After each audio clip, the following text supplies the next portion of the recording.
勸退711羅森的山西太原，为什么到處都是糖酒金虎？當711羅森在全國瘋狂開店，每一家門野店突破了4萬家的時候，太原這座北方城市外資品牌進來一個倒一個，南方巨頭也插不進腳，而太原當地的便利店密度竟然超過了東京，隨便走一條街必能看到便利店。3步一糖酒，5步一金虎。2025年，太原以每2565人擁有一家便利店的密度位列全國第3，連續9年穩居中國城市便利店發展指數前3甲。就是這麼魔幻的一個便利店王國，711和羅森卻幾乎絕跡。糖酒和金虎到底憑什麼鎖死了這片市場呢？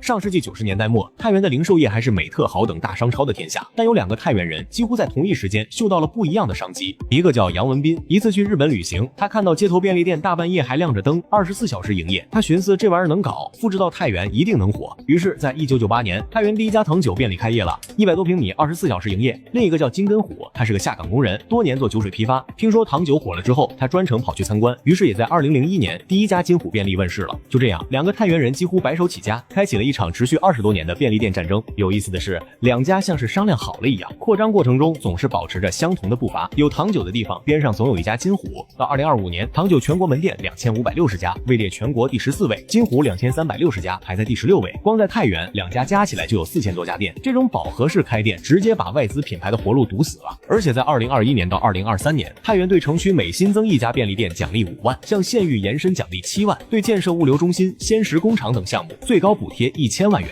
政策加持下，糖酒和金虎的開店速度更快了。開店快只是表面，真正讓外資品牌望而卻步的是糖酒和金虎花20年建起來的供應鏈護城河。2006年，糖酒投資8300萬元，建了華北地區規模最大的現代化物流中心，佔地4萬平方米，配送採用電子標籤、傳送帶等現代化設備，單店揀貨時間從30分鐘縮短到2分鐘，配貨差異率從3%降到1/1000。2009年又建成冷鏈配送中心，2020年建成山西首家 SC 認證冷鏈鮮食工廠。金虎同樣在供應鏈上下足了功夫，建起了自己的倉儲配送體系，2家都實現了1日多補的配送能力。如今糖酒的鮮食佔比超過30%，成為第1大盈利品類。店裡的自營烘焙產品不斷擴大種類，生鮮、烘焙成為熱銷產品。反觀外資品牌，全國統一配送讓內陸省份的物流成本飆升，同樣的標準化模式在1線城市能跑通，到了太原就變成了自負手腳。當然，糖酒還提供24項特色服務，送貨上門、免費開水、家政、彩票等等。金虎除了常規商品，也供代收快遞、共享充電、衣物乾洗等。這些服務看似瑣碎，但確實是擊中了北方居民的真實痛點。而這些服務，711和羅森做得到嗎？外資品牌信奉的是標準化、全國統一、流程一致。糖酒和金虎還有一個外資品牌根本學不來的殺手鐧，那就是用股權把員工和本地資源牢牢綁在一起。糖酒由創始人楊文斌持股72%絕對控股。更絕的是，糖酒獨創的合夥人股權分紅制，3年以上老員工無需出資，完成業績就能成為合夥人，